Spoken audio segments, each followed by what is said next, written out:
আসসালামু আলাইকুম ওয়া রাহমাতুল্লাহি ওয়া বারাকাতুহু। আলহামদুলিল্লাহি ওয়াহদা ওয়াসসালাতু ওয়াসসালামু আলা মান লা নাবিয়্যা বা'দা আম্মা বা'দ। আউযু বিল্লাহি মিনাশ শাইতানির রাজীম। বিসমিল্লাহির রাহমানির রহিম। শাহরু রমাদানাল্লাযী উনজিলা ফীহিল কুরআন হুদাল লিন-নাসি ওয়া বায়িনাতিন মিনাল হুদা ওয়াল ফুরকান। আন আব্দুল্লাহ ইবনে আব্বাস রাদিয়াল্লাহু তাআলা আনহুমা قال قال رسول الله صلى الله عليه وسلم عمرة في رمضان تعدل حجة। সম্মানিত দর্শক মণ্ডলী, আজকে আমরা যে মাস অতিবাহিত করছি, যে মাসে আমরা পদার্পণ করেছি, যে মাস অতীব গুরুত্বপূর্ণ এবং অতীব সম্মানিত একটি মাস। অতএব আজকে এই মাসের গুরুত্ব, এই মাসের কতটা মান সম্মান আল্লাহ সুবহানাহু ওয়া তাআলার কাছে রয়েছে এবং নবী মুহাম্মদ সাল্লাল্লাহু আলাইহি ওয়াসাল্লামের কাছেও কতটা গুরুত্ব রয়েছে, এ নিয়ে কোরআন ও হাদিসকে সামনে রেখে সংক্ষিপ্ত কিছু আলোচনা করব ইনশাআল্লাহ। ওয়া মা তাওফীক ইল্লা বিল্লাহ, আলাইহি তাওয়াক্কালতু ওয়া ইলাইহি উনীব। আল্লাহ সুবহানাহু ওয়া তাআলা সূরা বাকারা সূরা নম্বর 2 আয়াত নম্বর 185 নম্বর আয়াতের মধ্যে বলছেন, শাহরু রমাদানাল্লাযী উনজিলা ফীহিল কুরআন, যে রমাদান হলো এমন একটি মাস, উনজিলা ফীহিল কুরআন, যে মাসে কোরআনকে নাজিল করা হয়েছে, যেখানে কোরআন নিজেই এক বিশাল গুরুত্বপূর্ণ এক কিতাব, যেটা আল্লাহ সুবহানাহু ওয়া তাআলার বাণী, সিফাতুম মিন সিফাতিল্লাহ, আল্লাহর সিফাত সমূহের মধ্যে একটি সিফাত। এই গুরুত্বপূর্ণ কিতাবটি আল্লাহ সুবহানাহু ওয়া তাআলা বছরের 12টি মাসের মধ্যে একটি মাসে নাযিল করেছেন।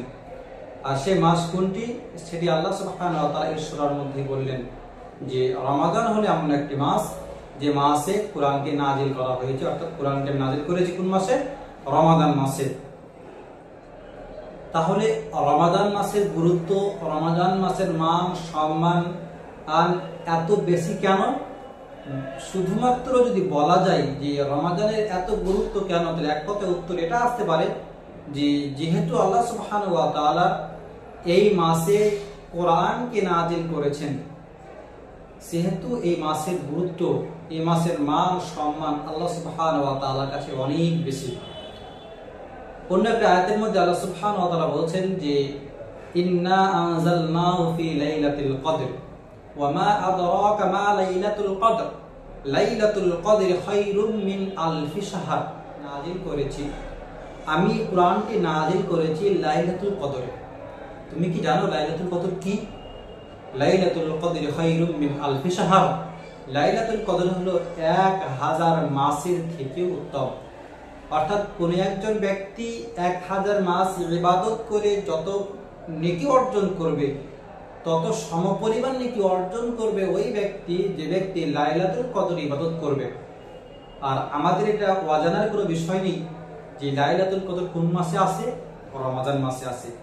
তাহলে রমাদান মাসের গুরুত্ব বোঝাতে গেলে সব থেকে প্রধান দুটো কারণ কি? এক, এই মাসে কোরআন নাযিল হয়েছে। দুই, এই মাসে এমন একটি রাত আছে যে রাত্রে ইবাদত করলে 1000 মাস ইবাদত করার সমপরিমাণ নেকি তার আমল খাতায় লিপিবদ্ধ করা হয়। সুবহানাল্লাহ। এর থেকে বড় গুরুত্বপূর্ণ মাস আর কি হতে পারে, যে মাসের শুধুমাত্র একটি মাত্র রাত্রে ইবাদত করে 1000 মাসের ইবাদত করার সমপরিমাণ নেকি অর্জন করা যায়। অতএব এই মাসের গুরুত্ব কেন আল্লাহর কাছে? এই মাসে আল্লাহ কোরআন নাযিল করেছেন এবং এই মাসে আল্লাহ সুবহানাহু ওয়া তাআলা একটি রাত রেখেছেন যে রাতে ইবাদত করলে এত নেকি। যখন এই মাস আসে তখন আল্লাহ সুবহানাহু ওয়া তাআলা এখন কি প্রস্তুতি নেন, এখন কিভাবে এই মাসকে আল্লাহ সুবহানাহু ওয়া তাআলা স্বাগতম জানান?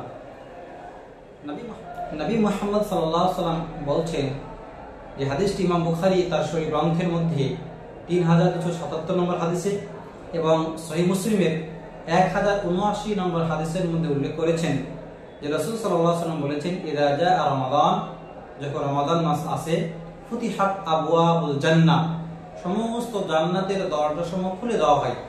অগুললিকাত আবওয়াবুন নার, এবং জাহান্নামের দরজাগুলোকে বন্ধ করে দেওয়া হয়। ওয়া সুলসিলাতুশ শায়াতিন, এবং শয়তানকে শৃঙ্খলিত করা হয়। সুবহানাল্লাহ। প্রথম হলো কি, যে এটা কোন মাস? যদি উত্তর আসে এটা রমাদান মাস, তাহলে আল্লাহ সুবহানাহু ওয়া তাআলার ঘোষণা হলো, ও যদি রমাদান মাস হয় তাহলে জান্নাতের যত দরজা বন্ধ হয়ে আছে সমস্ত দরজা খুলে দাও।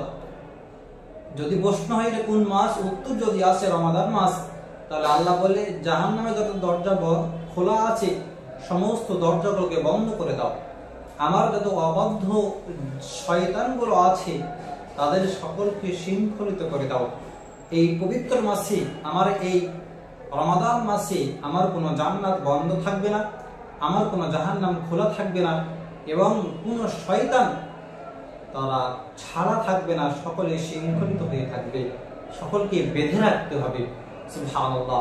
আল্লাহর কাছে রমাদানের কত গুরুত্ব, কত মান, সম্মান, মর্যাদা, যে রমাদান মাস আসার সঙ্গে সঙ্গে আল্লাহর সুখময় স্থান জান্নাত খুলে দেন, আল্লাহর কঠিনতম শাস্তির জায়গা জাহান্নামকে বন্ধ করে দেন, এবং যে আল্লাহ তাদেরকে অনুমতি দিয়েছিলেন তোমরা যা ইচ্ছা তাই করো, সেরকম জিনদেরকেও শয়তানদেরকেও আল্লাহ ছাড় দেন না। এখন তোমরা ছাড় পাবে না, কারণ এখন আমার এক গুরুত্বপূর্ণ মাস রমাদান মাস এসেছে। তাই নবী সাল্লাল্লাহু আলাইহি ওয়াসাল্লাম একটা হাদিসের মধ্যে বলছেন, হাদিসটি বর্ণনা করেছেন ইমাম বুখারী 1782 এর মধ্যে, এবং ইমাম মুসলিম 1256 নম্বর হাদিসের মধ্যে বর্ণনা করছেন। হাদিসের বর্ণনাকারী হলেন আব্দুল্লাহ ইবনে আব্বাস রাদিয়াল্লাহু তাআলা আনহু।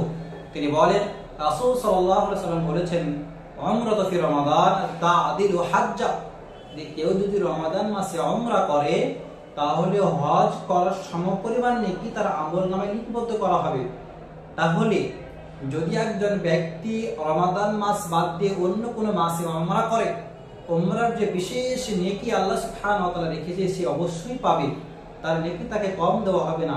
কিন্তু সেই বান্দা যদি সেই উমরাটি রমাদান মাসে করত বা রমাদান মাসে করে, তাহলে রমাদান মাসে ওই উমরা নেকি কত পাবে? যতটা নেকি একজন হজ পালন করে নেকি অর্জন করে, একজন হাজি হজ পালন করে যতটা নেকি অর্জন করে কত সমপরিমাণ নেকি অর্জন করবে ওই উমরাকারী ব্যক্তি যদি সেই উমরাটি সে রমাদান মাসে পালন করে। তো রমাদান মাসের গুরুত্ব কত হলে যে একটি উমরার নেকি একটি হজের সমপরিমাণ করে দেওয়া হয়। নবী সাল্লাল্লাহু আলাইহি ওয়াসাল্লাম অন্য একটা হাদিসের মধ্যে বলছেন, হাদিসের বর্ণনাকারী হলেন আবু হুরায়রা রাদিয়াল্লাহু তাআলা আনহু। হাদিসটি ইমাম বুখারী, হাদিসটি ইমাম মুসলিম 2551 এবং ইমাম তিরমিজি 3545 নম্বর হাদিসের মধ্যে উল্লেখ করেছেন যে রাসূল সাল্লাল্লাহু আলাইহি ওয়াসাল্লাম বলেছেন, রাগিমা আনফু রাজুলিন দুকিরতু ইনদাহু ফালাম ইউসাল্লি আলাইয়া। সেই ব্যক্তির নাক ধুলোয় মলিন হয়ে যাক, সেই ব্যক্তি অসম্মানিত হোক, ধ্বংস হয়ে যাক, যার সামনে আমার নাম উচ্চারণ করা হলো কিন্তু সে আমার উপরে দরুদ পাঠ করলো না। ওয়া রাগিমা আনফু রাজুলিন দাখালা আলাইহি রমাদান সুম্মান সালাকা ক্বাবলা আন তুগফার লাহু। যে সে ব্যক্তির নাক ধুলোয় মলিন হয়ে যাক, সে ব্যক্তি ধ্বংস হয়ে যাক, যে ব্যক্তির কাছে রমাদান মাস আসলো, যে ব্যক্তি রমাদান মাস পেল এবং সে রমাদান মাস চলে গেল এই অবস্থায় যে সে রমাদান মাস যে পেয়েছে সে নিজেকে ক্ষমা করে নিতে পারলো না। আল্লাহ সুবহানাহু ওয়া নবী মুহাম্মদ সাল্লাল্লাহু আলাইহি ওয়াসাল্লাম এই হাদিসে 3 শ্রেণীর ব্যক্তির উপরে লানাত করেছেন। প্রথম নম্বর হলো এই যে যার সামনে রাসূল সাল্লাল্লাহু আলাইহি ওয়াসাল্লামের নাম মুহাম্মদ উচ্চারণ করা হবে এবং সে সাল্লাল্লাহু আলাইহি ওয়াসাল্লাম পাঠ করবে না, তাকে আল্লাহ বদ্ধ করছে সে ধ্বংস হয়ে যাক, তার নাক ধুলোয় মলিন হয়ে যাক। দ্বিতীয় ওই যে ব্যক্তির সামনে রমাদান মাস আসলো, যে ব্যক্তি রমাদান মাস পেল এবং সে রমাদান মাস পেয়ে নিজের গুনাহ খাতাকে ক্ষমা করে নিতে পারলো না, সে ব্যক্তিও ধ্বংস হয়ে যাক, সে ব্যক্তিও ধুলোয় মলিন হয়ে যাক। কারণ রমাদান মাস এসেছে মানুষকে ক্ষমা করার জন্য। রমাদান মাস একটা বিশাল সুবর্ণ সুযোগ নিয়ে এসেছে যাতে করে এই রমাদান মাসে মানুষেরা আল্লাহর কাছে নিজের পাপ ক্ষমা চেয়ে নিজেকে পবিত্র করে নিতে পারে সমস্ত পাপ থেকে। এরপরেও যদি সে নিজেকে গাফিল রেখে নিজেকে অন্য কোনো ব্যস্ত রেখে নিজের গুনাহকে মোচন না করে নিতে পারে, এরকম ব্যক্তি ধ্বংস হয়ে যাওয়াই ভালো, এরকম ব্যক্তি শেষ হয়ে যাওয়াই ভালো। এরকম ব্যক্তি একদম গাফিল, একদম দুর্ভাগ্য এই ব্যক্তির জন্য, তার নাক ধুলোয় মলিন হয়ে যায়। নবী সাল্লাল্লাহু আলাইহি ওয়াসাল্লাম আরো একটি হাদিসের মধ্যে বলছেন, হাদিস ইমাম বুখারী 2014 এর মধ্যে এবং ইমাম মুসলিম 760 নম্বর হাদিসের মধ্যে বলছেন। হাদিসের বর্ণনাকারী হলেন আবু হুরায়রা রাদিয়াল্লাহু তাআলা আনহু। তিনি বলেন রাসূল সাল্লাল্লাহু আলাইহি ওয়াসাল্লাম বলেছেন, মান সামা রমাদান মান সামা রমাদান ঈমানান ওয়া ইহতিসাবান গুফিরা লাহু মা তাকাদ্দামা মিন যামবি। যে ব্যক্তি রমাদান সিয়াম পালন করলো ঈমান এবং ইহতিসাব নেকির আশায়, তার পূর্বের সমস্ত গুনাহকে আল্লাহ ক্ষমা করে দিবেন। সুবহানাল্লাহ। তাহলে এই সিয়ামটি যদি আমি অন্য কোনো মাসে পালন করি তাহলে তার নেকি আলাদা অবশ্যই রয়েছে, কিছু গুনাহ মাফ হবে, 1 বছর হোক 2 বছর হোক, এবং আরো বিশেষ কিছু নেকি পাবো। কিন্তু সেই সিয়ামটি, সেই রোজাটি যদি আমি রমাদান মাস পালন করি তাহলে আমার আজ থেকে নিয়ে পূর্বের যত গুনাহ আছে সমস্ত গুনাহ আল্লাহ সুবহানাহু ওয়া তাআলা আমাদেরকে ক্ষমা করে দিবেন, এবং যদি আমরা কাবিরা গুনাহ থেকে বেঁচে থাকতে পারি। তবে আজকের এই আলোচনায় যে বিষয়টি আমি আপনাদেরকে বোঝাতে চাইলাম সেটা হলো এই, যে রমাদান মাস আমরা পেয়েছি, এই রমাদান মাসের গুরুত্ব অনেক বেশি। যে রমাদান মাসের গুরুত্বের দিকে লক্ষ্য রেখে আল্লাহ সুবহানাহু ওয়া তাআলা তার সবথেকে পবিত্র বাণী কোরআনকে রমাদান মাসে নাযিল করলেন।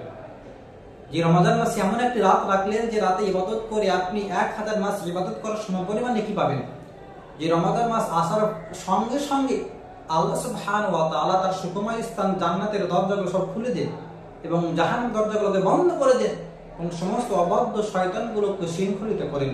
যে রমাদান মাস আসার কারণে নবী বলছে কি রমাদান মাস উমরা করলে একটি হজ করার সমপরিমাণ নেকি পাবে। এবং যে রমাদান মাস পাওয়ার পরে নিজেকে ক্ষমা করে নিতে পারে না, এরকম ব্যক্তির উপরেও আল্লাহ রাসূল লানাত করছেন, বদদুআ করছেন যে তুমি ধ্বংস হয়ে যাবে। তাহলে আল্লাহ রাসূলের নজরে, আল্লাহ রাসূলের দৃষ্টিতে এই রমাদান মাসের গুরুত্ব কত বেশি। অতএব যদি আমরা নিজেরা আল্লাহর খাস বান্দা এবং রাসূল সাল্লাল্লাহু আলাইহি ওয়াসাল্লামের খাস উম্মত হতে চাই, তাহলে আমাদের উচিত যে আমরা জানো এই রমাদান মাসকে সেরকম গুরুত্ব দিই, যেরকম গুরুত্ব দিয়ে রমাদানের আমরা হক আদায় করতে পারবো। পরিশেষে আল্লাহ সুবহানাহু ওয়া তাআলার কাছে দোয়া করি, হে রব্বুল আলামিন আমাদের সকলকেই রমাদান মাসকে সেভাবে উদযাপন করা, রমাদান মাসকে সেভাবে অতিবাহিত করা তৌফিক দান করো, যেভাবে অতিবাহিত করলে আমরা রমাদান মাসের সম্পূর্ণ হক আদায় করতে পারবো এবং এই রমাদান মাসের যে কাজগুলো করে যে নেকি তুমি রেখেছো সেই নেকির সম্পূর্ণ অধিকারী হতে পারবো। আমিন। রব্বুল আলামিন আমাদের সকলকে সঠিক বোঝার এবং সঠিক জিনিস উপরে আমল করা তৌফিক দান করো। আমিন রব্বুল আলামিন। ওয়া আখিরু দাওয়ানা আলহামদুলিল্লাহি রাব্বিল আলামিন। আসসালামু আলাইকুম ওয়া রাহমাতুল্লাহি ওয়া বারাকাতুহু।